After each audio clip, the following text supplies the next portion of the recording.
I think that's pretty much all, you know? So let's go ahead and get started by jumping into our virtual adventure for kids through ZooMontana 2.0. This is the second one with Jeff the Nature Guy, who I will be introducing here in a few minutes. All right, so what and who is Austin Adventures? As you all know already, I think, again, most of you have joined us before. I'm Kasey Austin, president of Austin Adventures, and our company creates guided active vacations for families like yours. And these are vacations where you get to go hiking and biking and horseback riding, whitewater rafting, all sorts of fun stuff like that all over the world. And you get to sleep in nice hotels every night and eat a ton of delicious food. We make sure to take care of you. And our company is family owned and operated, and just like you, and for a long time, I was stuck at home working at my in-home office, but Montana's actually opening up right now, and I was able to move back to my office at Austin Adventures. So that's what you're kind of seeing behind me is my nice little office, which I really love. So I'm happy to be back, and I hope wherever you're at, things are starting to open up around you as well, because I know we're all kind of sick of being stuck at home. So hopefully that's turning out well for you. And last week, if you were able to join us, we went to the Netherlands with our European operations director and my friend, Adam. And it was really fun. We learned all sorts of neat stuff like traditions of Holland and different events that go on over the course of the year and much, much more. It definitely inspired me to want to go back to Holland. I love that place. I mean, look at this picture. I would want to go see the tulips next year if I can, in April. So if you didn't get to watch, you're welcome to go to the Austin Adventures website and find the recordings so you can see what you missed out on. And all of our other recordings are there too. I think we've done like maybe 8 or so at this point. This might be our 9th. We've done once a week since March, so pretty cool stuff. But enough about me. Let's learn more about ZooMontana and Jeff the Nature Guy. Jeff, why don't you come on in here? Where are you? Well, oh, there you are. Sorry, I'm new to this whole Zoom thing. I don't know what I'm doing. Kasey, it's so cool to see you. You are so fancy. Do you guys realize she is the president of this incredible worldwide best travel company in the world? And she's talking to you right now. It's unbelievable. You're too much. And no, who are you? Like, what do you do? What is your role here? What are you doing on this webinar? Yeah, I don't know who I am half the time. I am Jeff the Nature Guy, guys. So excited to be back. I am the executive director of ZooMontana. We are an adorable little zoo in Billings, Montana, right by where Kasey works. And we feature animals on the 45th parallel north. What in the world does that mean? That means if you get a map or a globe, you put your finger on Montana and you spin that globe, anything on or above that line, that's where our animals come from. And we bring in those animals so they could be outside their entire life. And we bring our animals here to the zoo for 3 main reasons. Number 1 is people have crazy animals as pets. And when they realize that it is not a good idea to have a bear in your backyard, they say, what am I going to do with it? And then, well, that's when we adopt those animals in. So I say that because, believe it or not, one of our grizzly bears somebody had in their backyard as a pet. I'm just crazy. So that's number 1. Number 2 is we get a lot of animals that are with us because of injuries. So they get hurt out in the wild, and you're going to meet one of those injured animals today. We want to give them the best home that we can, so we'll adopt them in.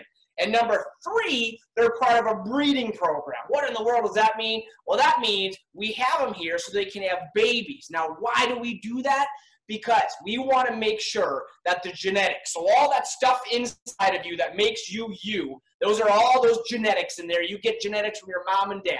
Well, we want to make sure that animals' genetics are pure. So if one day we need to re-release animals into the wild, we can do that with a good, safe population of animals. So that's why we breed these animals in places like ZooMontana, so we can do that one day. Some good success stories, look up the black-footed ferret when you can. You can look up the California condor. I mean, those are just a couple examples of some of the cool work that zoos are doing to help bring animal populations back. But enough about me. I want to introduce you to my incredible sidekick today, Keeper Emily. Look how crazy silly she is. This is going to be a lot of fun. Keeper Emily, she's got a lot of cool experience, and one of my favorite things that she did, worked with hyenas. You want to tell them about your hyena work? Yes. So spotted hyenas are absolutely amazing. And if you guys have time and want to learn more about these amazing critters, go ahead and Google the Michigan State University Mara Hyena Project. They have been studying hyenas in Kenya for 30 years in the field. And that is the project that I worked for 5 years. They do amazing work, they do amazing research, and they've broken through so many stereotypes that we've had about hyenas. So they're actually a lot cooler than the Lion King makes them out to be. I was just going to say that Lion King, you know? No, and it's so true. And I've been fortunate enough to be around hyenas, not in that capacity, but in a training capacity. And they are an incredible animal, crazy smart, you know, and just a lot different than I think people, like you said, the stereotypes. And that's the case with a lot of animals, guys. There's a lot of rumors and myths about animals out there that just are not true. And we'll probably hit some of those today. Cool. Sounds good. And I have a few people on here, Jeff, saying they can't see your video. So I'm kind of trying behind the scenes to try and figure out how we can see you, because obviously we want to see these animals that are coming up. So my video's on. I'm going to stop my video and restart it just to see if that works. Okay. Sounds good. Let me try that really quick. There we go. Okay. I'm back up. Can you see me now? No, let's see, people. What do you think in the Q&A? Can you see Jeff? Okay, someone said yes in caps, so all right, that's good. Dude, okay, perfect. Sounds good. Well, we should be back on then. Oh my gosh, a lot of yeses. Apparently people can really see you, so perfect. And I'm just gonna go to the next screen here. And let's see if you guys can see that. So we are looking at a screen. You should be able to see it. Bear, a wolf, looks like a badger and a peacock. Is that what we're looking at right now? Yes, and look at that adorable picture of that badger. Look at those goofy little teeth they have. They have teeth like that. The other thing about badgers you can't see in this picture, they have crazy long nails. And a lot of people say, you guys are mean, you're not cutting your nails. No, they're supposed to be long like that because they dig. So anyway, those snaggle teeth, normal, pretty crazy, and adorable. Fun. That's so cute. Cool. Well, let's go on. I know, is there anything else you want to share about the zoo in general before we already dive into our first animal here? No, I think we ought to just get right into this. I mean, they want to see animals. Let's make it happen for them. Cool. So let's, I'm going to try and reshare my screen here because I see a couple of people can't see it. So I just reshared it, so you should be able to hopefully see it now. And if not, I guess you're just going to have to listen to my voice. All right, guys. So right now I'm going to just make sure that you can hear. Yep, you should be able to hear this sound. I'm just going to play a hint of what this next animal is. And if you would like to start guessing what this animal is going to be, then you can start guessing in the Q&A. You should be able to see a little picture. It's a circle picture of something on my screen here. And I do see a couple of people guessing right now, and some of the guesses are looking pretty good. So let me play this for you to make sure you know what this animal sounds like.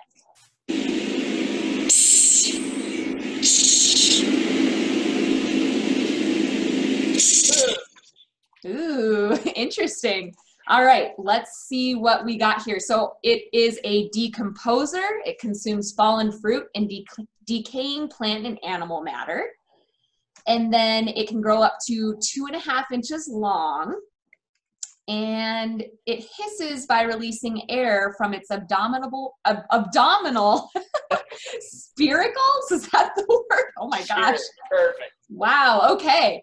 So I want to see what some of our guesses are here, just to see if anyone's going to get it right. So look, Gracie is guessing it's a beetle. And this animal might really bug you. Oh boy. Someone is saying they think it's a ladybug. Okay. And we have, we got a lot of beetle guesses. Ryder is thinking maybe a termite. Okay. Good guess. A lot of beetle. We have a few people guessing cockroach. Oh, Douglas is guessing a scorpion. Wow, there's some really specific ones. Lauren thinks it's maybe a beetle that sprays venom. Whoa. Cool. Miss Emily's shaking her head. No way. I hope not. Vivian is thinking maybe a dung beetle. Oh, that's cool. All right. Got a lot of poop around here for dung beetles. Right. And then we have Allison guessing a Madagascar hissing cockroach. Ding, ding, ding, ding, ding, ding. Ooh. That's it. Can you guys see it? That's pretty cool. Are you guys able to see Jeff's screen? So you are exactly right. Allison, this is a Madagascar hissing cockroach. And I want to, before I tell you about this awesome animal, I want to tell you a little secret. And Emily's going to be mad at me. I'm not. Doing this for you, and she understands the big picture that it's more important to get this education out to you guys. And she's overcoming a fear, and I'm so proud of her. So, I am. round of applause for Miss Emily, who overtook her fear. I'm so proud of her. All right, so Madagascar hissing cockroach. Now, as the name suggests, Madagascar hissing cockroaches, you know that this cool cockroach is from where? Canada. That's right. No, not Canada. Madagascar, which is an unbelievable island off the coast. Kasey, have you ever been to Madagascar? I have not. No, That's one of the not first yet. times I've ever asked you, and you said no, you haven't been someplace. I know, right? Emily, have you ever been to Madagascar? Unfortunately, no. Unfortunately, no. Crazy cool place. And listen, if you've watched Madagascar, the cartoon, you know that a lot of lemurs like to live on. Well, so, and ask Jeff. First thing I want to do is I want to crush it under my shoe. Well, listen, you don't want to do that because these cockroaches are important. And I know even when people think cockroaches, how can they be important? Every animal has a purpose on this planet, even the gross ones that we don't like. And this Madagascar cockroach is a great example of that. So these guys live in the rainforest. And what they like to do is when trees fall over, plants die out, these guys eat a lot of that stuff. And they'll decompose it. And as they eat that, guess what? They poop, and they poop a lot. And behind in that poop, there's all these little vitamin nutrient packets that go back into the soil and helps to replenish the soil, helping those rainforest plants and trees to grow. And you guys know how important the rainforests are. Of course, trees. What do they like to give us? Don't you tell me paper. I'm talking about oxygen, so that's important. And then the rainforest is a great place to get medicines. You can get a lot of different food sources from the rainforest. And I'll tell you, chocolate comes from the rainforest. So if we don't have these cockroaches, we're going to lose out on all those plants. You're going to not be able to have a chocolate bar anymore. And you might not even be around because the rainforest isn't going to be there to produce some of that oxygen we need on this planet. It's going to affect the whole ecosystem.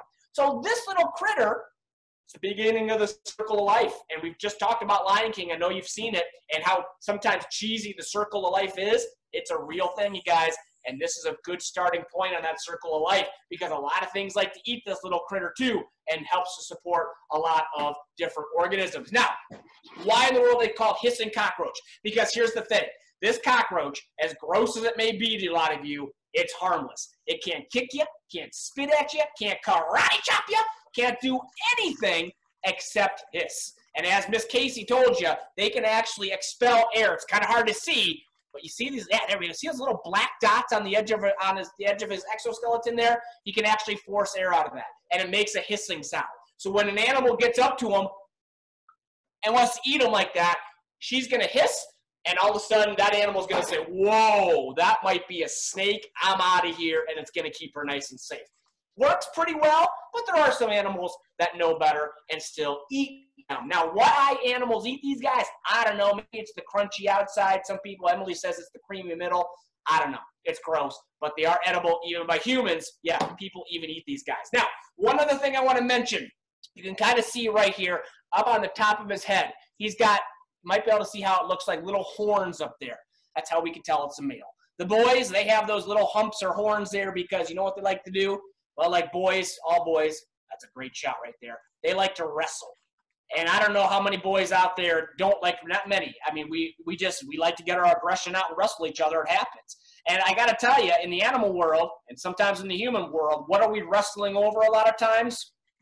girls. I know, gross, but it happens. And so these guys have those big horns to actually fight each other. The girls are like, we're not going to take care of that nonsense. They don't usually have that, and that's how you can tell between a boy and a girl cockroach. Pretty cool. Now, one other thing, all that covering you see on there, called an exoskeleton. So unlike us, their bones essentially are on the outside of their body. So that exoskeleton is what is going to protect her from the elements. It could be weather, it could be predators, whatever it may be. It's very hard and it can actually take out quite a lot of force. But there are cockroaches all over the world. We do have them here in Montana. They're not native, so people brought them in and they've overtaken. But cockroaches are survivors. That's why they're found pretty much every climate in the world, because they have learned to survive. And that's why I kind of respect them and like them so much. But anyway, what a cool animal that is. One of my faves. And Emily, again, kudos for overcoming that dislike and making it happen. Why, thank you. They're not so bad, are they? They're really not. They're really not. They're really not. Pretty calm. What do you think, Kasey? Pretty cool, huh? That is pretty creepy. I don't know if I'm going to hold that the next time I come. They're You're good now that you creepy said that out. I'm making you. Yeah.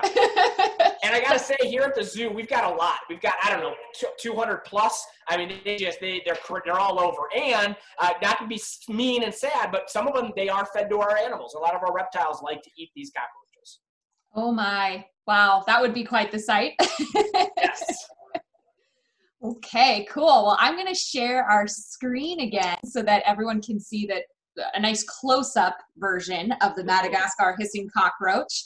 Thank you, Emily, for showing us all that close-up awesomeness.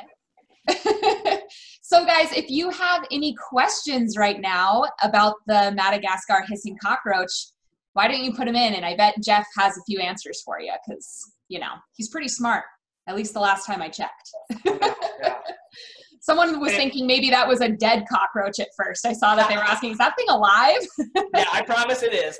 They don't move very often. You know, it's the little ones usually are a little bit speedier, but those older ones, they're used to being handled, and so they don't move around too much. And by the way, they can live about 8 to 9 years, and they usually grow most of their life. So the bigger they are, obviously, the older they are. And we used to have one by the name of George, and I think he was like 8 or 9. He was huge. I mean, he was one of the biggest I've ever seen. He sadly passed away a couple years ago. Oh my gosh, yeah, that's crazy. Emma wants to know how old that cockroach is. Do you know? So that one, you know, we don't know for sure, but just by the size, I bet you that one was probably about a 4-year-old, maybe 3-year-old, not that old. Okay, yeah. And what do they eat? Alexa and Danica are wondering that. Yeah, so here at the zoo, we feed them. They actually love like rotten and kind of moldy produce. So they get, actually, we get them a lot of lettuce here, a lot of greens, but they will eat like banana and apple and things like that of that sort. And sometimes they like it nasty, so we can leave it in there a little bit. And if there's a little bit of mold on it, that's okay. They kind of like that. Nice. And Luke is wondering, where are like the eyes if you're looking at this picture that they're all seeing? Yeah, so on the picture, so if you look at the picture of the person holding it right there, their eyes are actually kind of near the antenna there. So on the front, on the top side, the picture on the left-hand side of the screen, you can't see eyes. The eyes are underneath that shell there. Okay, cool. Aiden is wondering if they can run. They can, yeah. Yeah, they do. And some of the ones that we don't handle that often, they run pretty quick. And you put your hand into the 200 of them. That's what Emily hates doing. They scurry really quick, and yeah, they're pretty fast. I had one in my room once in Cuba, and it was pretty terrifying. I had to go jump on beds to try and catch it with a little cup over it to release it outside. Yeah, and that's a fun, in many parts of the world, the Madagascar cockroach, they're one of the ones that do not fly, but there are flighted cockroaches out there, and especially in the southern U.S., Texas and Florida, there's the palmetto bug. Yeah, you're going to see them fly quite a bit. And I'll never forget when I lived in Florida, I was in bed one night, and I heard this, like, buzzing sound, and then something hit my face, and in the middle of the night, I grabbed it, and it was a giant palmetto bug. I was like, ah! And I threw it against the wall. It was a good memory. Oh my gosh. Yeah, that would be freaky. Yeah. Awesome. Well, there's still quite a few questions, but I think we're going to move on now to the poll. So I'm going to launch this. Let's see how much you guys were listening to what Jeff had to say here. So I'm going to launch our poll, and you should be seeing it come up on your screen any second here. This is our poll on the Madagascar hissing cockroach. So let's see how much you guys learned. So number 1 is true or false. Cockroaches are dangerous and can karate chop you. Good questions, Jeff. Hard ones. I know, right? Number 2 is, what is the Madagascar cockroach's defense mechanism? So how does it defend itself? Is it biting? Does it toot? Is it hissing? Or is it barfing? That one's tough. And then number 3, why are Madagascar cockroaches important? Is it because they eat decaying plant matter? Is it because they're made of gold? Ooh. Is it because they run food banks? Or is it because they care for the sick? See, cockroaches are nice. Nice. We got lots of good answers coming in. Awesome. Awesome. I'm going to give you guys about 5 more seconds to get your votes in. It looks like most of you have voted at this point. Awesome. All right. I'm going to end the poll and share the results with all of you. So, Jeff, is it true or false cockroaches are dangerous and can karate chop you? As much as I would love for it to be true, it is false. They cannot karate chop you. Nice. Looks like 99% of you got that one right. Pretty so good. Nice work. And then what is the Madagascar cockroach's defense mechanism? Yeah, so although we like to think they probably toot, because everything does, hissing is their defense mechanism. Yep, they will hiss to make you think there's something bigger and badder. Okay, all right, so they're hissers. Sounds good. Looks like, again, 99% of you got that one right. Nice job, you were listening. And number 3, why are Madagascar cockroaches important?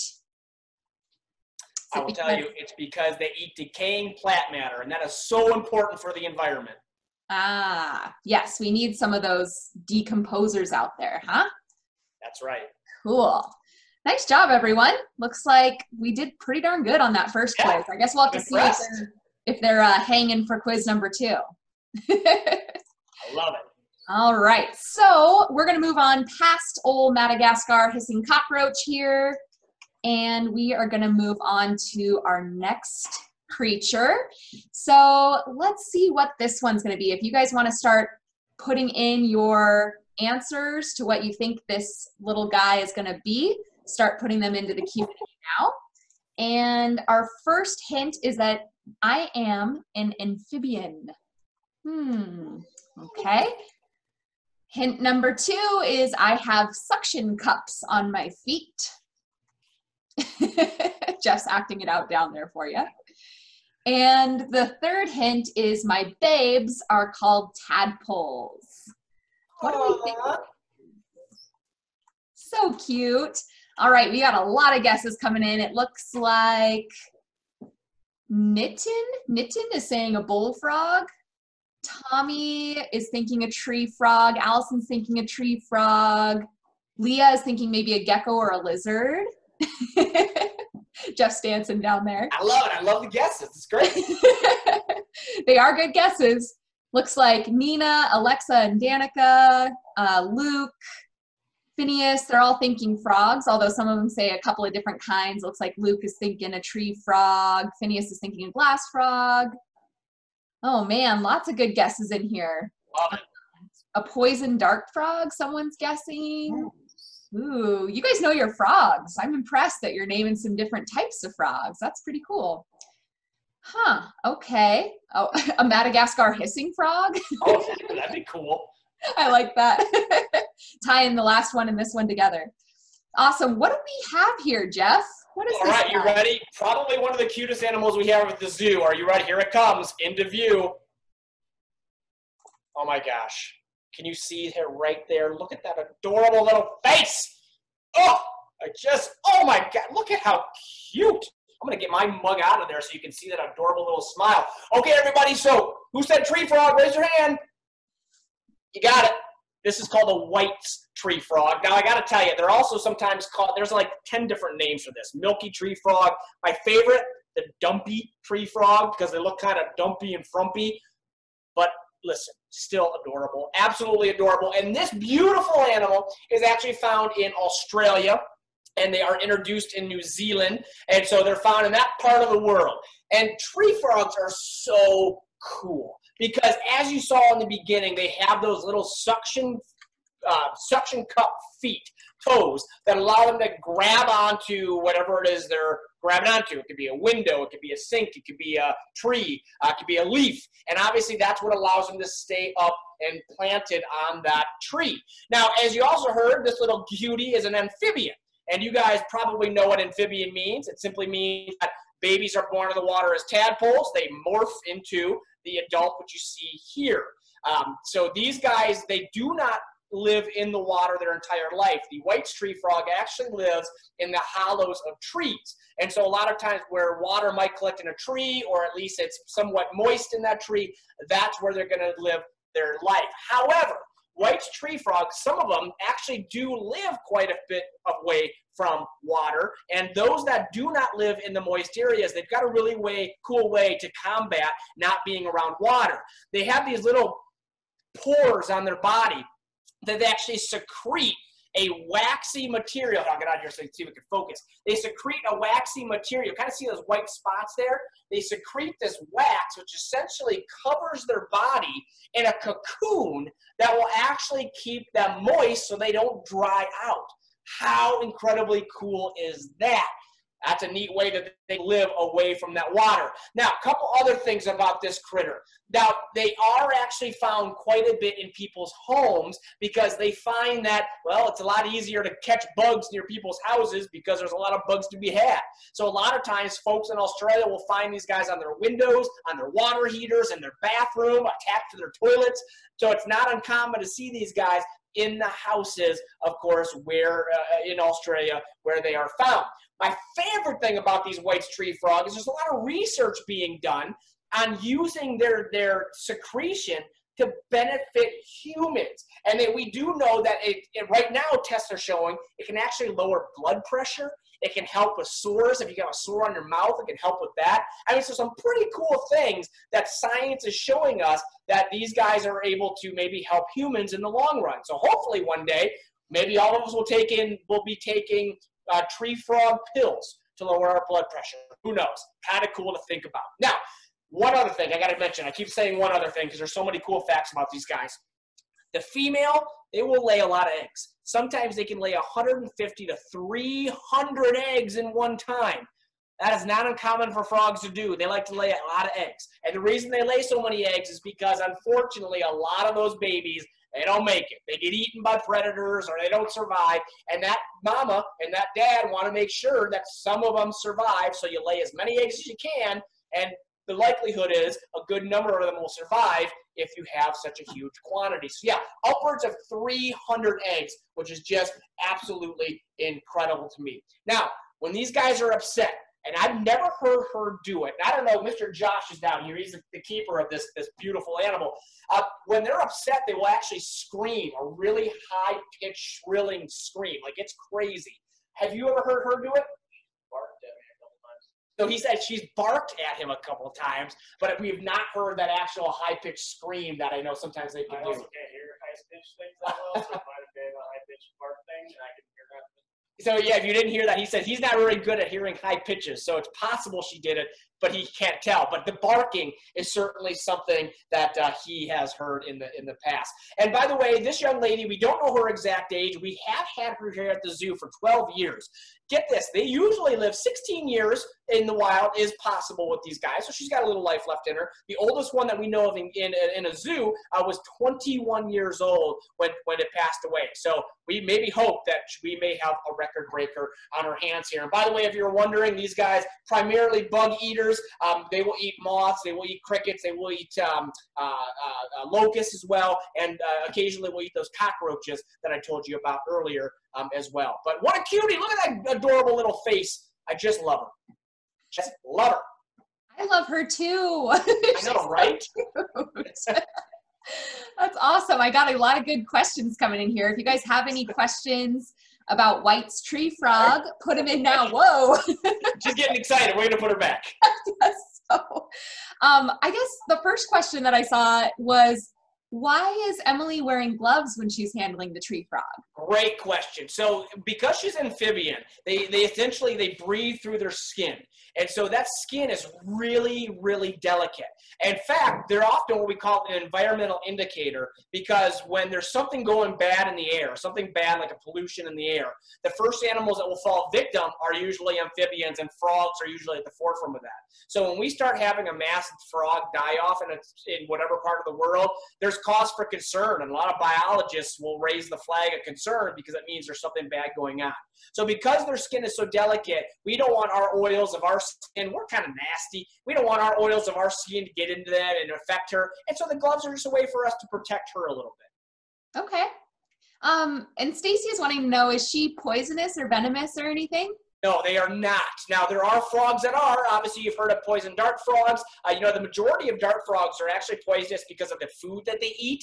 So here at the zoo, the poison dart frogs we don't have to worry about their toxicity because we don't feed them that special ant, which is kind of an interesting fact. However, we do have a poisonous toad here called a marine toad, and they do have a poison secretion that if we were to lick or eat, we might get sick to our belly. That's actually a toad that's found around the United States that actually kills a lot of pets every year because dogs and that will eat them. And usually, I think they always say like one person dies every year from licking one of these toads. Why in the world you want to lick a toad, I don't know, but it happens. There's cuckoo people out there that will do that. Who knows, right?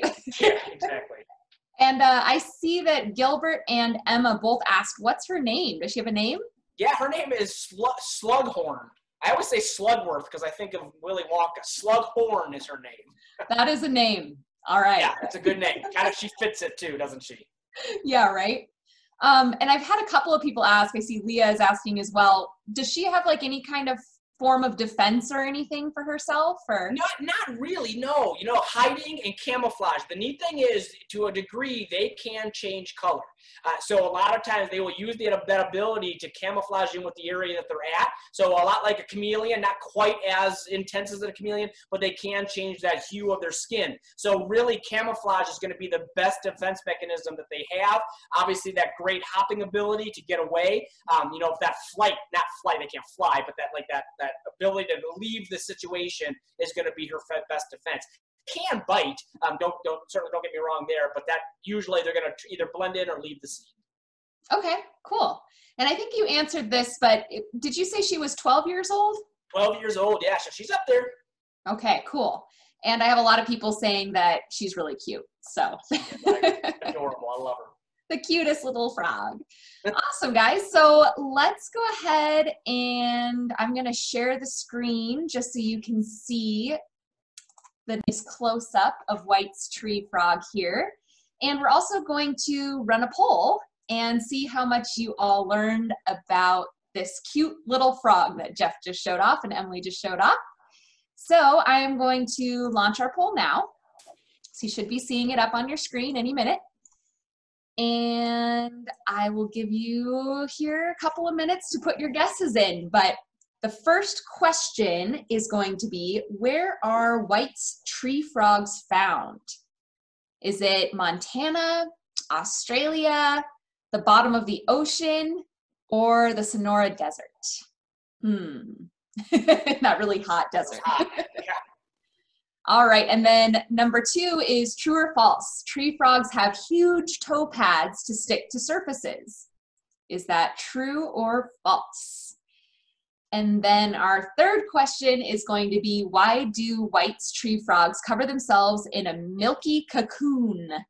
Is it to fool predators into thinking they're a cow? Is it because they're messy eaters? Is it to keep them from drying out? Or is it because they're just really silly? Yeah, pretty silly. Emily. She was definitely getting silly at the end there, trying to jump all around. Yeah, she was excited. Awesome, guys. I'll give you just another 5 or so seconds to get your answers in. It looks like a lot of you have put them in already, so I'm going to end the poll here and share results. All right. So where are White's tree frogs found, Jeff? So I'd love to have them in Montana. I'd love to be able to find them, but I can't find them here. You're going to have to go to Australia to find those cuties. Mm-hmm. Uh-huh. So, yeah, not here in Montana for those of you who guessed Montana. I wish, but no. Although there are other frogs here in Montana, right, Jeff? They do, and they are really noisy right now. Yes. I love hearing them, though, so it's not a bad thing. Yep. No, I love that sound.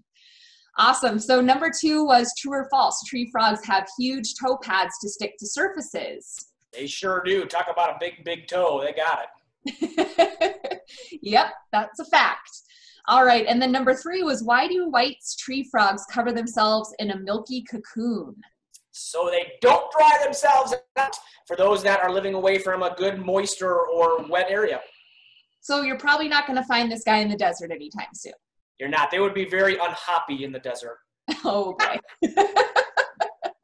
You're out of control. It's like, yeah. I love it. All right. Stopping my share results, and we are going to move on to creature number 3. One of my favorites!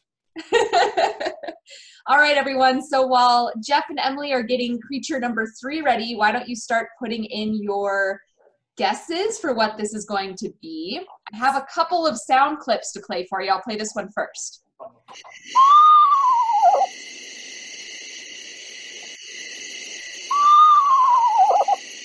Sounds like a horse.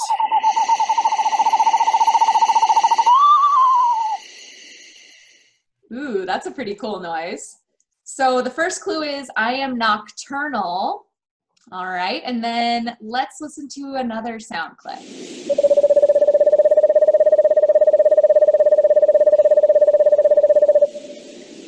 It kind of sounds like the kookaburra. Yes, it does.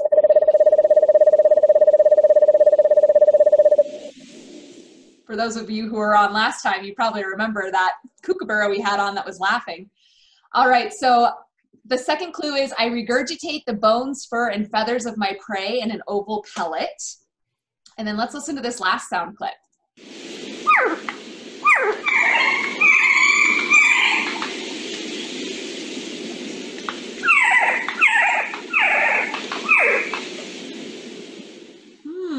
Interesting. So our last clue is I have 14 neck vertebrae, 7 more than we do as humans. Okay. So I'm going to read off a few guesses here. We have a lot of people guessing owl. And then I have a couple of people guessing specific owls. Misty is wondering if it's a great horned owl. And let's see if anyone else has any guesses. Oh, a lot of people asking if it's a great horned owl. And Kailani says a tree owl. Yeah, a lot of owls. Everyone is thinking it's an owl. Someone's guessing a screech owl or a barn owl. Allison was guessing that. Is it maybe one of those? You got it. It's a screech owl. And here Emily, screech owl. Look at that. Oh, so cute. And I know what everyone out there is saying. Oh my gosh, that is the most adorable baby owl I've ever seen. And how did you get a baby so good? Well, guess what? We got a secret. It's not a baby. It's actually full grown. It's as big as that owl is going to get. They are a little pint-sized owl. They don't get very big, but they are not the smallest owl in the world. They are also not the smallest owl in the state of Montana. In Montana, the smallest owl is called a flammulated owl. They look kind of like this, but they have much different eyes, darker eyes. And then the smallest in the world is the elf owl, and the elf owl is like half this size. It's crazy tiny. But that doesn't mean that this little cutie isn't just as cute. He comes in at a whopping 4 ounces, hardly any weight to him whatsoever. Now, besides the size, the first thing you're going to notice about this cutie are those peepers. Look at those eyeballs. They're huge. And I want you to, in particular, pay attention to that eye right there that you're looking at, how it's completely black in color. And you might be wondering, why is it that way? Well, that's why we have Scout. You may remember me saying at the beginning of our talk here that we get a lot of injured animals here at the zoo. He is one of them. He got hit by a car, unfortunately, and got hit in the head, and unfortunately, he hurt his eye in that accident. And so that eye doesn't work anymore. And because of that, we don't feel he could have did very well out in the wild. And so we ended up bringing him here to the zoo. And he does really, really well for us. But back to those eyes and why they're so big. You heard Miss Kasey say that this animal is nocturnal. I think most of you probably knows what that means. Let me hear it. Nice, you're exactly right. It means they come out at night. So usually when the sun's starting to set or the sun's starting to rise, that's when owls are going to be most active to find their food. And those big eyeballs let them see well in the low light levels of dusk and dawn. And so the bigger your eyeball, the better you can see in darker areas because you have more pupil to let that light in. Now the myth is that owls can hunt in pitch darkness. They cannot. The only owl that can do that somewhat is the barn owl. Most or all other owls, they need some sort of light in order to hunt, whether that's candlelight or a street light or a house light, the moonlight, something like that. They need some sort of light to be able to see their prey. But because their eyes are so big, they can see in much darker levels than we can. Now get this. These guys, their eyes are so big that they're stuck in their head.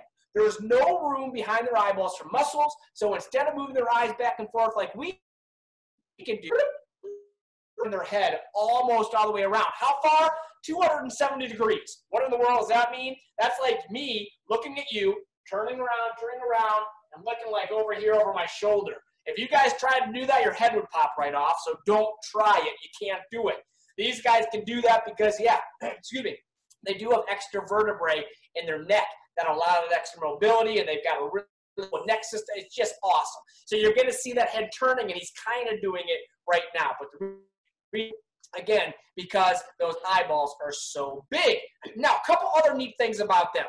Right now, they're down. But in that picture, you might have noticed he's got these little tufts of feathers up here that look like ears. And everybody says, those are big ears. Well, guess what? They're not ears at all. They're just feathers. And they're up there to help him camouflage or blend his reaction the cars are. Here's the cool thing, guys. These funny look he do these ears. He doesn't have. He's got just out of his head. One ear is higher than the other ear, and it actually helps him to triangulate, pinpoint the exact location where his mouse or food is at. And owls, they hear really, really well. In fact, that's why owls have a round face. Think of it like a big satellite or radar dish that collects that sound in. And through testing, we know how well these owls can hear. Barn owls, which are found all over the world, they're the ones that they kind of look like a monkey face. They got a really weird face. They can actually hear a mouse a football field away under 2 feet of snow. I mean, that's just mind-blowing to think how well these birds can hear. It is so amazing. Now, let's talk about what these guys are eating. And right now, you might notice his little throat is going in and out. What's he doing? Is he scared? No, he's hot. It's warm down here. These guys can't sweat like we can, so instead they pant like a dog does, and that's what he's doing. He's just panting to cool himself down. But going back to what these guys eat, mice, bugs, things like that. And when they eat their food, they love to gulp it down. They are very fast eaters. Your mom would be very disappointed in them. So when he catches a mouse, he's going to grab it, and he's going to swallow that mouse down. And what's going to happen is all the stuff on that mouse that he does not want to digest, like the fur, the bones, the toenails, the teeth, all that gross stuff, what's going to happen is that meat's going to go down through his body, and it's going to go through a gizzard, which kind of looks like a meat grinder. And all the meat's going to go through his body and digest. But all that nasty stuff that he doesn't want, it's going to form into a pellet, and he's going to barf it up. And in the morning, we're going to find his little barf. It's called a pellet, or a cast is what it's really called. We're going to find that in the bottom of his hole. And we can actually open that up, dissect it, and recreate the entire skeleton of that mouse that he had for dinner the night before. And yeah, here, check this out. This is actually what that cast looks like. Let me see if I can come closer and get it out of so you don't see but see that right there? That's the cast with the bones there. That's the pellet, and those are the bones that actually came out of that cast. How cool is that? Thank you, Miss Katie. Such a neat thing, and that's a great way that biologists can actually figure out what these owls are eating on the wild. And those of you that are in middle school, maybe even elementary, you may have dissected an owl pellet in school because it's a great project that a lot of science teachers love to do to, of course, get you involved with these cool owl pellets and figuring out what wild owls are eating. And by the way, that call that you heard, that's a screech owl.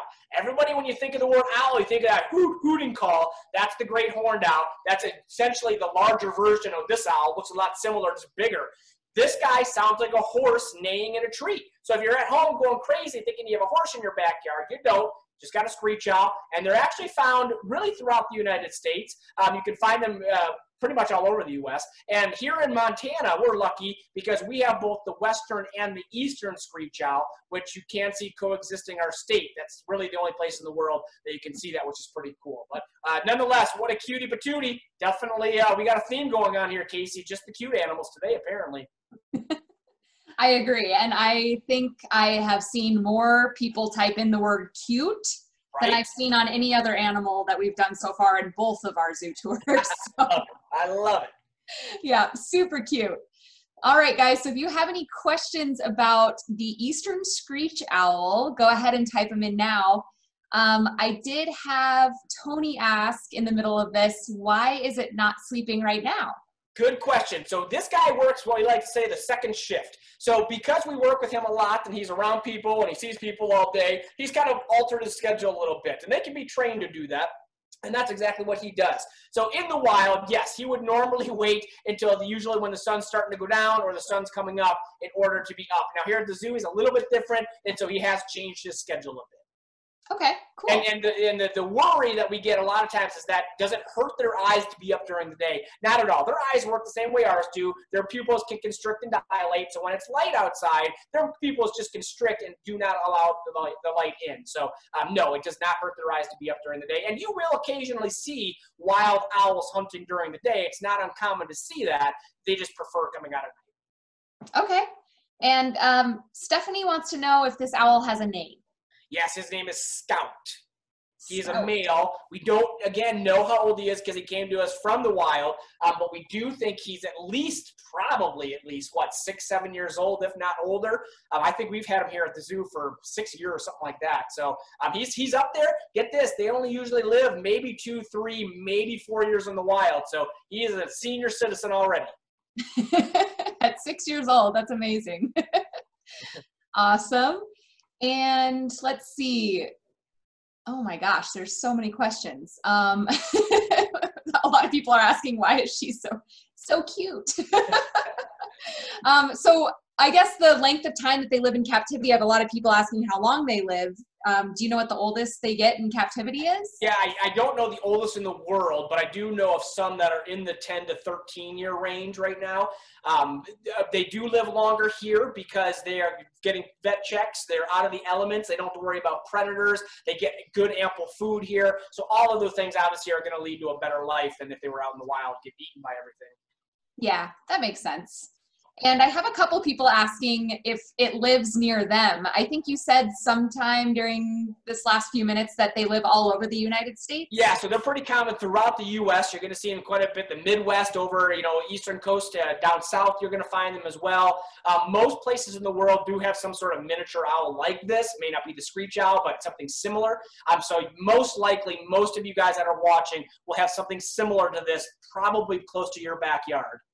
Okay. And they're making a good urban approach. So even if we do live in a city, it's not uncommon to see these screech owls or smaller owls in urban areas. So if you live in a city, don't think you're out of luck of seeing them. You can see them. Nice.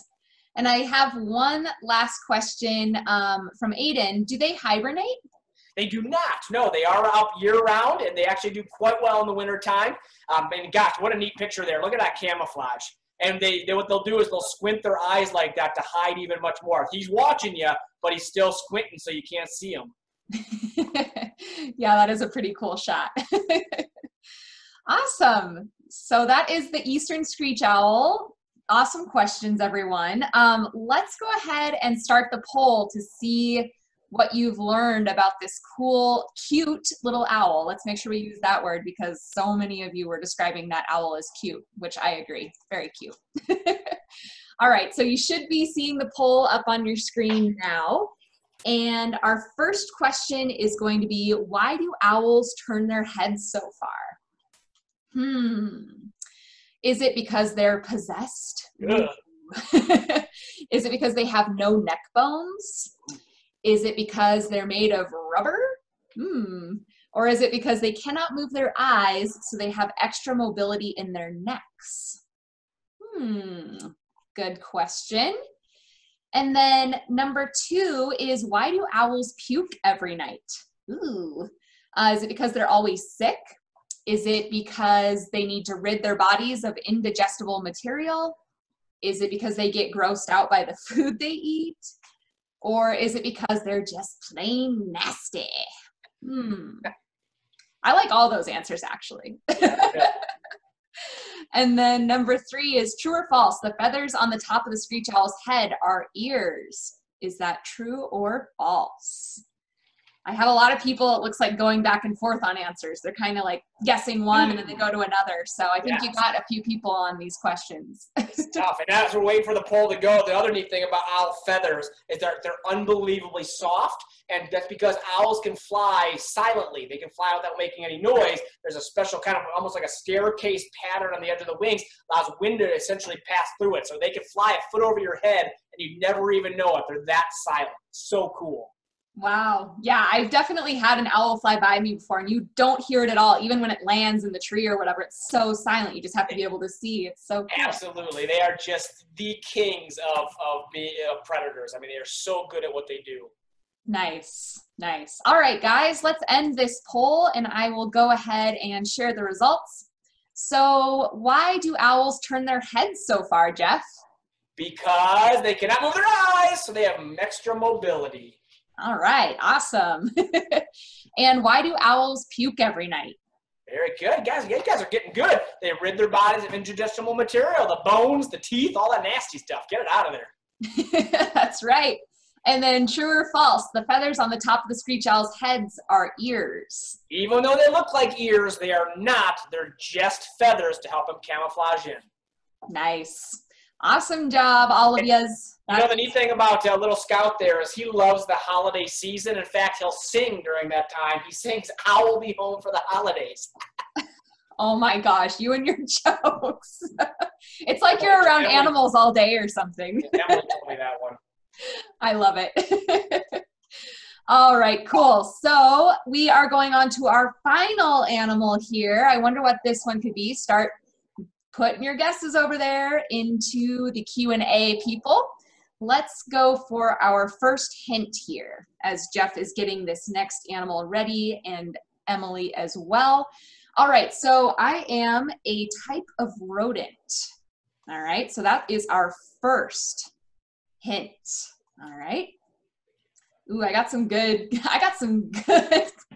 answers coming in here already. A wide variety. I spend much of my time in trees.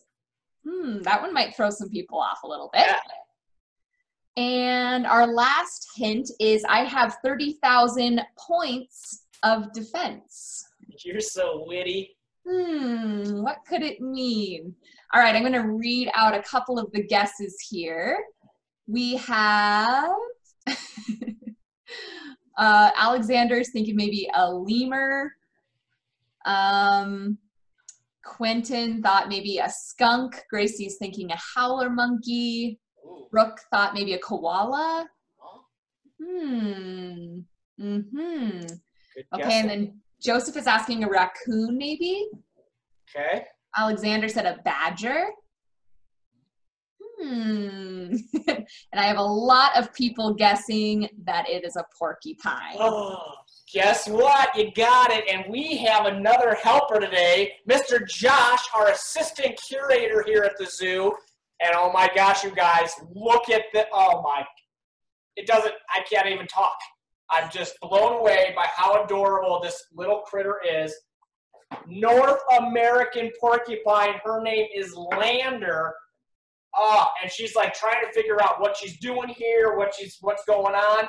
And you're going to see Mr. Josh doing some training with her, and we'll talk about that in just a minute. But oh, look at that beautiful little body, that adorable little head. Look at that nose and those claws. All right, so North American porcupines. Obviously, you guys, you know porcupines and what they can do. They can poke you, and they can hurt you. That's the one thing. But here's the thing about porcupines. Everybody always says, how can you be so close to this? It's going to shoot you with its quills. Guess what? It's one of those myths we were talking about. Porcupines cannot shoot their quills. They can release them. So what that means is if she were to be upset right now, she's going to turn around and she's going to run at me backwards and she's going to hit me in the face or leg or arm, whatever it is, with this crazy tail that she has right there. And then what's going to happen is those quills, she's going to flex a muscle and then release those quills, and those quills essentially are going to get stuck in your skin. And it takes about 10 pounds of pressure to pull these quills out of your skin. It is not a pleasant experience. If you've ever had a porcupine hit your dog before, you know that it's not fun. Because what's going to happen is hundreds, if not thousands of quills are going to get stuck in your dog's face, and that dog is usually going to have to go into surgery or be, not put down, but have to go under some gas to be able to pull those out unpainfully. It is a terrible, terrible thing to go through. But that said, what a cool defense mechanism. As you saw earlier, they have 30,000 quills on them. You can get a good look at her tail right there. And then she's got these wispy hairs up here that actually aren't quills at all. Most of her quills are underneath that hair, kind of hidden under there, laying down. Now, their quills are hollow. On the end of them, there is a barb, and that's what gets stuck under your skin and makes it so hard to pull that quill out. Now, she is a rodent. In fact, she's one of the biggest rodents in the world. And their cousin, the African crested porcupine, is even bigger. I want to show you guys. This is actually the quill, one quill of the African crested porcupine. Look at how big that crazy thing is. That is huge, almost as big and as long as her body. And that right there is what an African crested porcupine looks like. So a little bit different. And what's so crazy, guys, is those African crested porcupines can kill lions. And the reason is because their quills get stuck. Lion tries to eat it. That quill gets stuck in that lion's mouth. That lion, it's too painful to eat. A lot of times that lion will starve to death. So porcupines, they can often kill predators much bigger than them because of how successful that defense mechanism is. As you saw, these guys do live a good portion of their life in the trees. I don't know if you would essentially, I guess you could consider them arboreal, but they will come down. Arboreal is a big fancy word, meaning they spend their whole life in the trees. But they will come down to the ground to, of course, find food, to use the restroom occasionally. And so it's not uncommon to see them walking on the side of a road, things like that. And then she's got, of course, these big claws that they use to dig and bark. Giant teeth like all rodents have. Look at this. This is actually the skull of a porcupine. Look at those teeth, how crazy big those teeth are.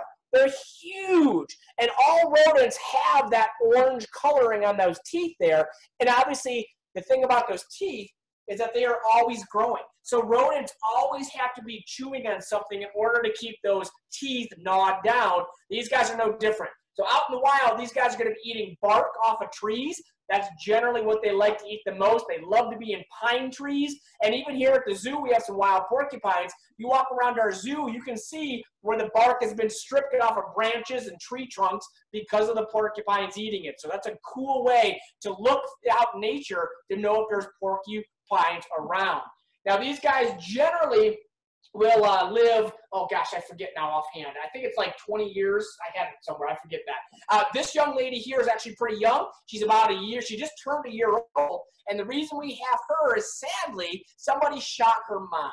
And she was found as a baby, and unfortunately, there was no other parent around. And so in order for her to survive, she was brought here to the zoo, and she got really used to people, as you can see, being around people. And so because of that, she's going to spend her life with us here at the zoo. She's a great ambassador animal thanks to the great work that Josh and the keepers are doing with her. And she's actually listening and training really well. And so we're so excited and happy and proud to have her here at the zoo. But just such an amazing animal, and again, an amazing self-defense mechanism on these guys that I just absolutely love.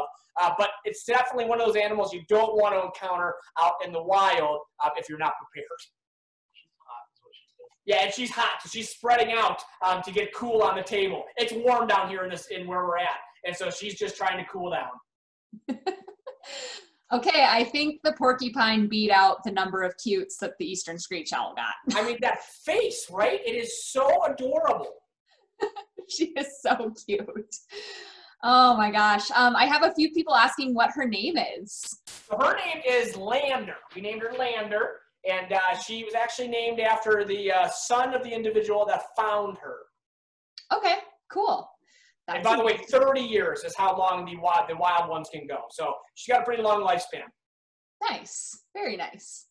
Let's see. If any of you have questions about Lander, go ahead and throw those in right now. Some people are saying she kind of looks a little scary.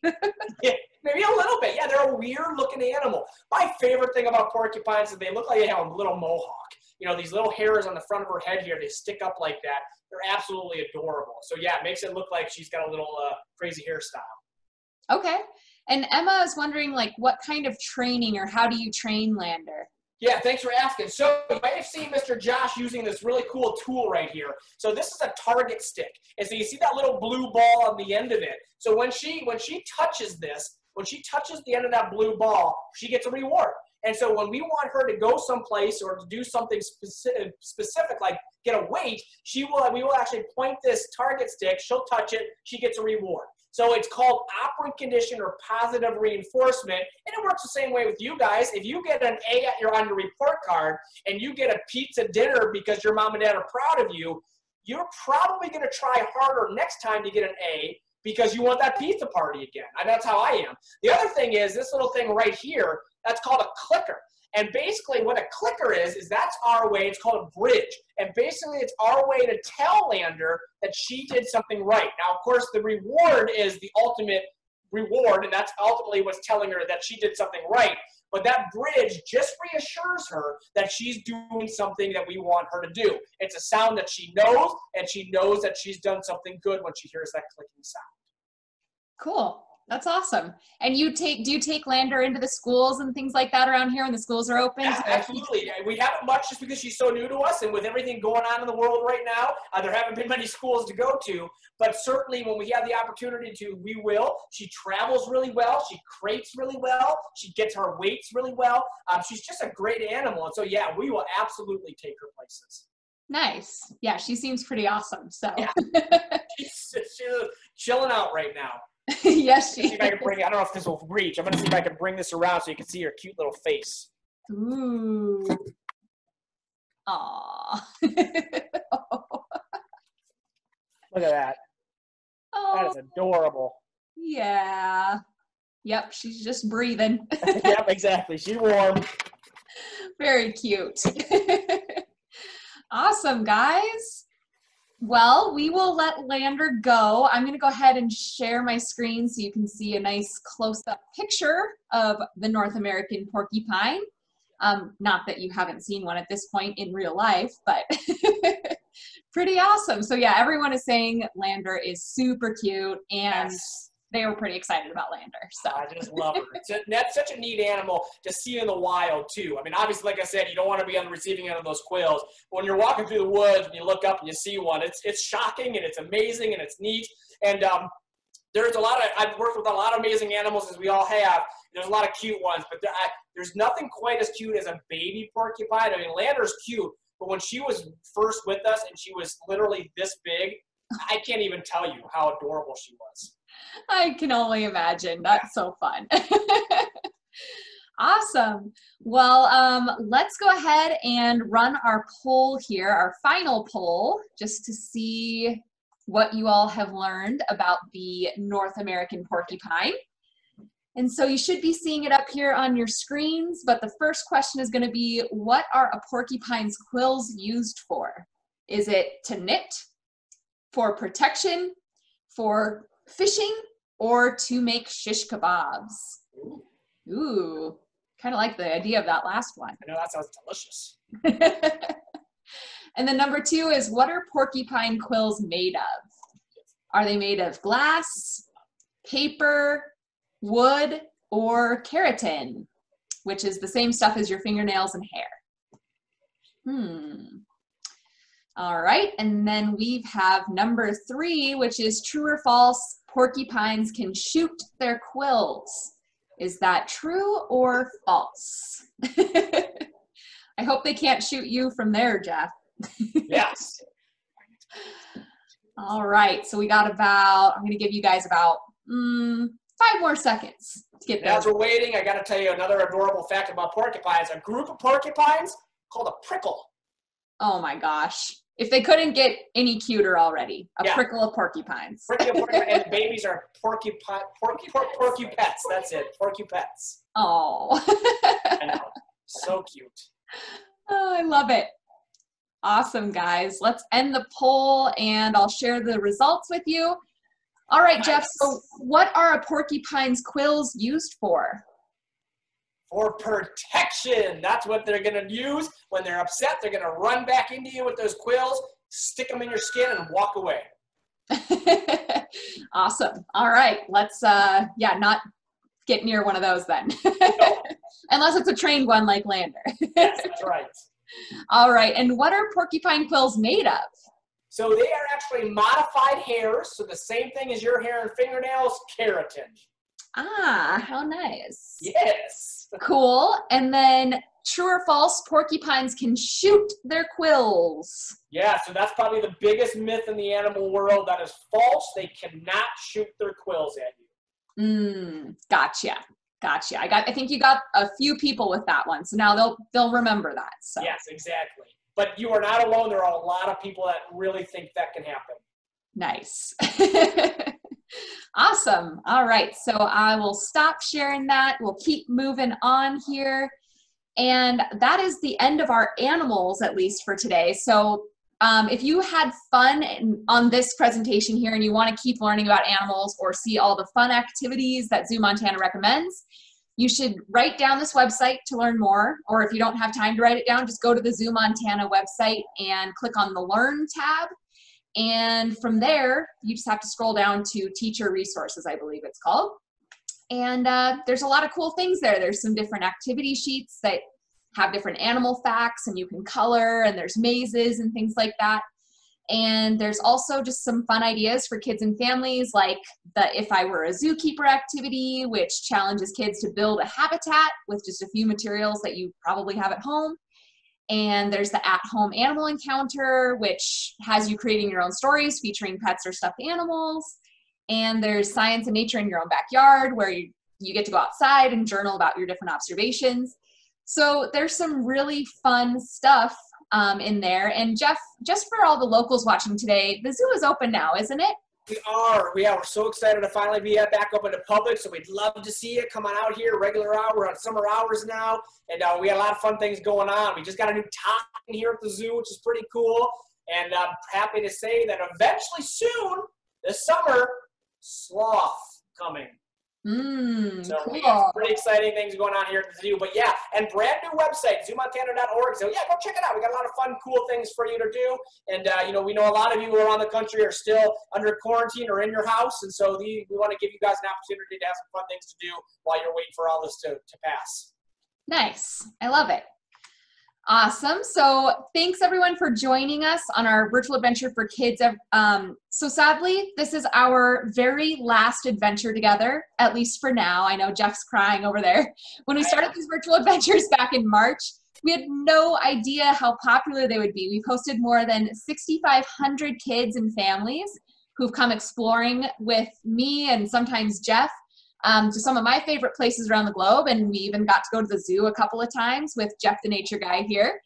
And we had tons of fun hosting these, and virtual adventures are something I'd love to get to do again. But now that many of the travel restrictions are lifting, I have to start shifting gears from virtual adventures to actually running real adventures. That's right, we're going to be running tours this summer in Montana, Wyoming, Alaska, Utah, and Arizona, which means I need to go help our guide team prepare to take kids like you into our national parks.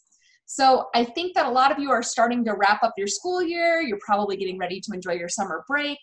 Whatever you do this summer, I hope it involves getting outside and exploring some cool local places near you. All of you Montana people should be going to ZooMontana now that it's open. And yeah, I just can't wait till it's safe out there again for us to go exploring and get out there. So Yeah, and like you said, Kasey, get outside, go out in the woods, check out your backyard. Nature's all around you. Look for the signs. It's fun to get out there and see what kind of cool animals are living right in your backyard that you may never thought of. And I wanted to give a special thank you to Miss Emily over here, to Mr. Josh, and Miss Katie's here, who those of you that tuned into the first one might remember her as well. So thank you to all the help that they helped me get through this. Yeah, thank you so much. And thank you to Jeff for being on here today. Thank you for everyone who stayed with us through this whole thing and had some awesome questions, had some great guesses for all these animals that were coming out. Thank you, Lander, and all the animals that joined us today. That's awesome. So, and thank you to Jeff, of course, and yes, all of your awesome staff for helping us with this virtual tour of the zoo animals. And yeah, your passion for these animals is contagious. It's awesome. So you're great. Thank you again for joining, and can't wait to see all of you again once we're doing these virtual adventures again. I'm sure, you know, this isn't the last you'll see of me or Jeff. So for now, have a great week, everyone, and a great summer, and we'll talk to you later. Thanks, everybody. Bye. Bye.